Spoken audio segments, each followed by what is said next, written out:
हाँ देखिए, अनादिकाल से दिगंबर जैन परंपरा चलती आ रही है। भगवान महावीर से लगा करके अभी तक बड़े बड़े आचार्य भारत भूमि पर हुए हैं दिगंबर परंपरा में। उसी श्रृंखला के अंदर हमारे आदिसागर अंकलिकर की परंपरा में आचार्य महावीर कीर्ति जी, उनके परम शिष्य प्रथम शिष्य आचार्य विमलसागर महाराज, उनके अनेक शिष्य थे, अनेक शिष्य और शिष्याएं। अनेक शिष्य शिष्याओं के अंदर भी आचार्य विराट सागर जी का भी एक नाम है, जिन्होंने दीक्षा लेकर के आगम का अध्ययन किया और निर्दोष चारित्र का पालन किया और आचार्य पद प्राप्त करके चतुर्वेदी संघ का निर्माण किया। उन्होंने भी एक अच्छे संघ का निर्माण किया, जिसमें अच्छे अच्छे पढ़े लिखे विद्वान पंडित साधु थे।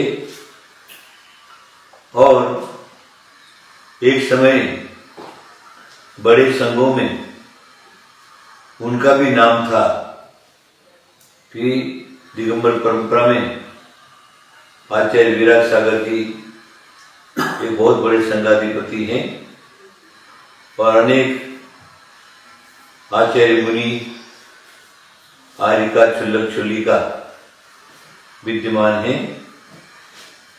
जब तक वो विद्यमान रहे, उनकी उपस्थिति रही, उनके हाथ के नीचे जब भी वो विहार करते थे, उनके साथ अनेक शिष्य और शिष्याएं, मुनिगण, आर्यिकाएं, माता जी सब साथ में विहार करते थे।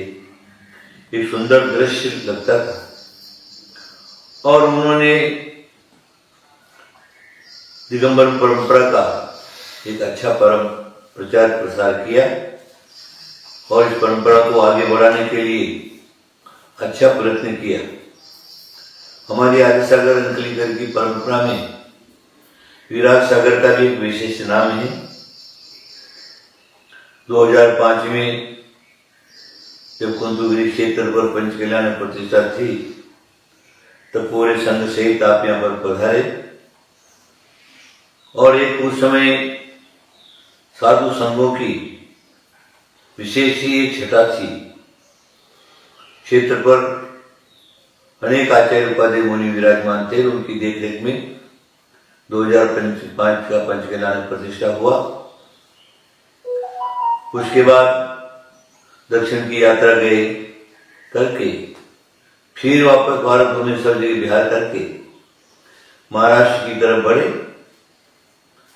देखिए, जीवन मरण सबका है और कब किसका मरण आएगा कुछ पता नहीं है। इसलिए अल्प वय में उनका अंतकाल आया। वो दिन 2024 4 जुलाई का था। उनका औरंगाबाद में चातुर्मास होने वाला था। आखिर उनका समाधि मरण हो गया। उनकी प्रथम पुण्यतिथि अभी फिर 2025 4 जुलाई को होने वाली है। देश में इनके अनेक भक्त हैं, धनी मानी लोग भी हैं और चतुर्वेदी संघ के जो बड़े बड़े आचार्य भी उनकी संगत हैं, जो अन्यत्र सब जगह विहार कर रहे हैं। सभी संघ मिलकर के और भक्तिपूर्वक गुरु की आराधना प्रथम पुण्यतिथि मनाएंगे। मुझसे भी कहा गया कि महाराज आप आचार्य विराट सागर महाराज के जीवन में कुछ बोलिए, तो मैं इतना ही कहूँगा। उन्होंने अपने समय में ये दिगंबर परंपरा का एक अच्छा प्रचार उन्होंने किया है और उसके बाद जो क्या है, समाधि हो गई। एक काम उन्होंने अच्छा किया, समाधि के पहले अपना उत्तराधिकारी घोषित कर दिया और चतुर्वेदी संघ का त्याग करके समाधि मरण धारण करके समाधित हो गए।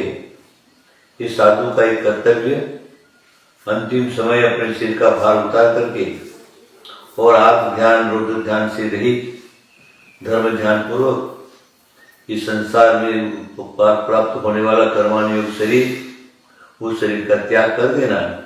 ये साधु धर्म है, दीक्षा लेने का फल है, संयम और चारित्र का फल है। संयम और चारित्र का फल जो क्या है उन्होंने पूर्ण रूप से उठाया है। मैं ऐसे समाधिस्थ आत्मा को मैं प्रति नमोस्तु उनको करते हुए मंगल कामना करूंगा कि शीघ्र परंपराओं आगे मोक्ष की प्राप्ति करें। इतना ही कहना है। जो भी उनके पटाधीश जो बने हैं उन पटाधीश का ही कर्तव्य है, जैसा गुरु ने चतुर्वेदी संघ को निर्माण करके दिगंबर परंपरा को आगे चलाया, उसी प्रकार गुरु ने आपके ऊपर विश्वास करके आचार्य विशुद्ध सागर अभी वर्तमान में है, उनको आचार्य पद पर विराजमान किया है। अच्छी बात है, वो भी अच्छे संघ और संघाधिपति विद्वान साधु हैं। लेकिन इतना ही मेरा कहना है कि चतुर्वेदी संघ जैसे तुम्हारे गुरु ने किया उसी प्रकार चतुर्वेदी संघ का निर्माण आप स्वयं करेंगे। मन की साथ के विकल्प को हटा करके और मुनि आर्य का चतुर्वेद श्रावक चतुर्वेदी संघ है, वो संघ का निर्माण ही जो है आचार्य का कर्तव्य होता है। तो आप अवश्य करेंगे, क्योंकि यही गुरु की आज्ञा थी, यही गुरु का जो है विश्वास था, इसलिए आपको उन्होंने आचार्य पद पर घोषित किया है। आप अवश्य ही उनकी आज्ञा का पालन करेंगे। और मैं आचार्य विराट सागर महाराज के बारे में विशेष क्योंकि कहने की कोई आवश्यकता नहीं है, आप सब लोग जो क्या है जानते हैं उनको। तो मैं अवश्य ही उनके चरणों में नमस्ते करके मंगल कामना करूंगा। और जो भी 4 जुलाई का जो है महोत्सव मनाएंगे उन सबको ही मेरा साधु संतों को भी प्रति नमस्तु, सारिका वगैरह है उनको समाधि रस्तु, और जैन समाज है उनको सबको मेरा आशीर्वाद मंगलमय हो। आशीर्वाद।